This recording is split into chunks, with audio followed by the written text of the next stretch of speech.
Well, we're about an hour out from Scioto Downs. We're on our way. Big morning this morning. You know, I was excited because I was so happy with the way that landing strip qualified this week, but I wanted to see Braceford Landing.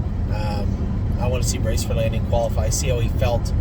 Try and figure out where we're going with him, plot a calendar, so to speak, at least a soft calendar moving forward for Braceford Landing. I wanted to school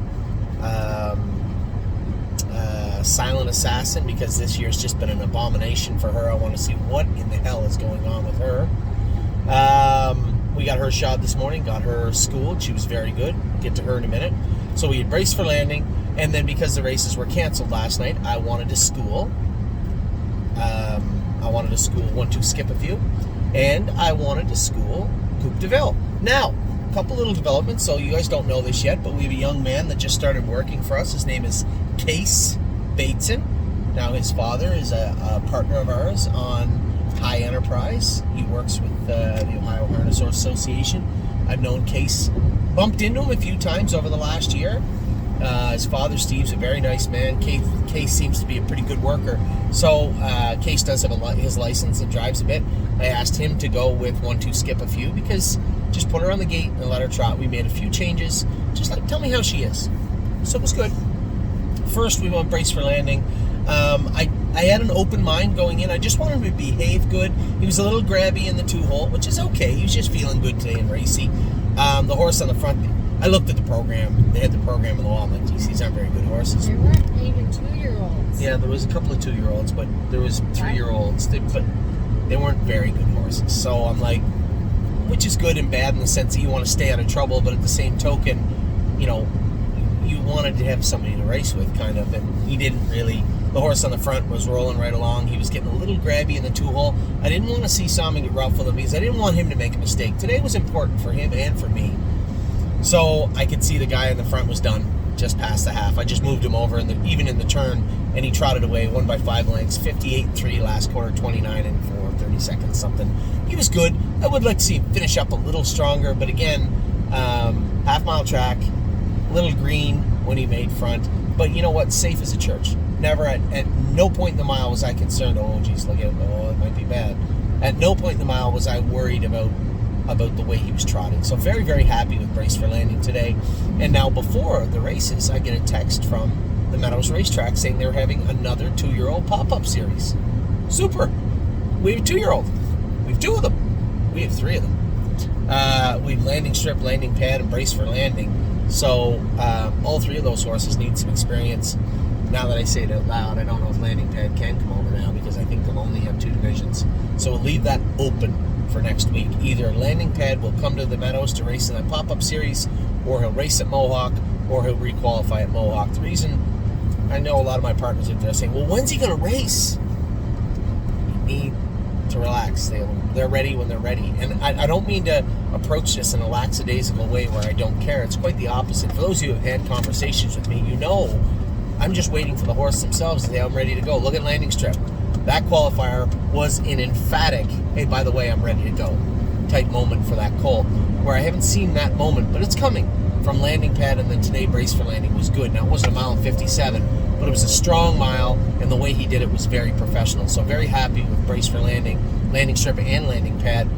What we'll probably do is I'll find out from the race office next Monday or Tuesday how many of those classes, I'll know before the draw at Mohawk, how many of those classes are going. If they're going to go with 3 divisions, which is highly unlikely, then I'll bring Landing Pad over to the Meadows. Otherwise, it's going to be Braceford Landing and Landing Strip in the pop-up races for next week. On the colt side, what fillies do we have? We have Tactical Mounds. I don't know the stipulation on that 2-year-old race, so I don't know if it's a maiden pop-up. I'm going to have to look. If it's just a straight 2-year-old pop-up, Tactical Mounds may make her debut, may make her way to the Meadows. Not her debut. Well, I've heard debut of the States. Her debut of the States. Do we have any other fillies? Just my other filly. Which one? Cutie Cumber. Perfect. That might work good too. So that might work out really well. So that is coming up. That is what went on today. Braceford Landing, very happy. And now you have a little glimpse at what will be happening next week also with these horses. Now, next we'll go to the Schoolers. 1-2 skip a few. Case Bateson actually won the Schooler. Now he beat up on a questionable pacer and a 2-year-old trotter, but she did her work well. Sat behind me, moved her over into the last turn. She trotted past me and won the Schooler. Looked good. Silent Assassin was very good. I think we went a mile and 2-1 off a half and almost 3. They were very good. Silent Assassin, I had her. I put her back to the way I had her before, and I don't know how she lost her way, but she seems good today. I'm going to talk to my brother Mark about her now. In the real world, I would just say, hey, we'll send the filly down to Scott and Megan, and then Scott can zip over to Monticello and race her for $15,000 or whatever on August the 6th or 8th, one of those days. I forget which day it is. Now there's no Scott, so I'll call Megan and ask her if she can take the filly. If she can, I'll ship her down short to Megan and ask Mark to go to Monticello and drive her. So I don't know if Mark's free on that day. That actually, Monticello's coming up for Mom Hunger Yeah, too. So I want to check the dates. They might, if we're lucky, they might be on the same day. I doubt they are. Look, I have a calendar right here. Yeah, so we're looking for the 3-year-old trotting fillies and 2-year-old trotting fillies. She would be Excelsior A, and Bomb Hugger would be Saturdays. So it'd be the 6th or the 8th, one or the other. So very happy with Silent Assassin. They put her nose right on the gate. She was climbing over the gate, screamed over in front of them, went over all the shadows, never put a step in. She was great. I was happy with what I saw from Silent Assassin today. I don't think there's going to be any issues with Silent Assassin moving forward. That's my 2 cents. We'll see what happens though. I also said the exact same thing when we sent her down there to begin with. So I was happy with Silent Assassin. I was happy with 1-2 skip a few. Now many of you saw the sales report from last night who were putting in 1-2 skip a few will be taken out. I can't sell her off an 8th place 7th or 8th, 9th place 8th or 8th, whatever she finished chart line. I can't do that. Breaks in a chart line right before they end up in the sales, kind of red flaggish, and I can't help but think that it wouldn't cost us some money. So we'll just race her in the next maiden claim or the one after that, and then we'll put her in. She's got 1 pari-mutuel win. There's lots of racing for her, and then we'll put her in the following preferred sale, because I did talk to you about Brave World. I didn't want to put him in a sale coming off a scratch. So we will, those 2 horses for sure, probably a couple more as we head into August. So 1-2 skip a few was good. Silent Assassin was good, and I warmed up Coupe de Ville, and I said, all right, enough's enough, put the hobbles on her. And I put the hobbles on her 1 mile and 2 minutes. She wasn't super strong, but she was good. She was good 1 mile and 2 minutes. She scoped good after. I thought she was sound. She wasn't touching her knee. So I actually spoke to Rosie Weaver and said, listen, I don't know if we can go to the fair next Tuesday. I personally have to be at Mohawk. Can you go and race? It's the 15th at Monticello? No, that's the 14th. Doesn't matter. I'm not going there anyway. So who was the other one you were thinking? Silent Assassin's on like the 6th or 8th. So Rosie Weaver is going to take Don Irvine. Now, it's a soft schedule. But next week on Wednesday, I had one of our clients, Greg, he'd say, are you going to Bowling Green? I love Bowling Green. It's like my favorite fair. And I can't go there this year. So one of our horses might, though. You may very well see Full Heart and... No, I think Rosie said she was sending 1 filly. So you'll see Coupe de Ville show up. And the reason being, I got to get the hobbles on her. And Ohio is not like Ontario, New York, New Jersey.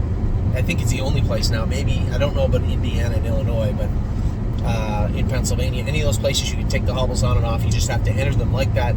But here in Ohio, it's like it used to be in Ontario. You have to qualify them on and qualify them off. So what we can do is, in the fairs, are used as a qualifier. We did this with I'm a Lovely Lady 2 years ago.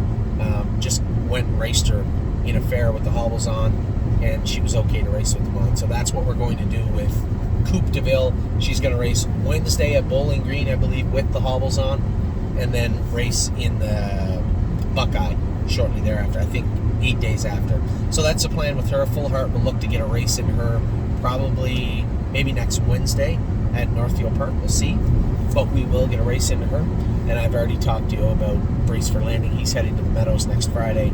Landing strip's already there. So those are the plans with those particular babies right now. So you guys are all caught up. A busy day. Got the 3 girls here this afternoon into tonight. We got Whispering Song. We have Swinging Senorita. What? Swinging Senorita, Whispering Song, and Smoking Hot Irish Girl. All going out tonight. So, good luck to everybody with those groups. I will talk to you all very soon. A great day so far at thestable.ca.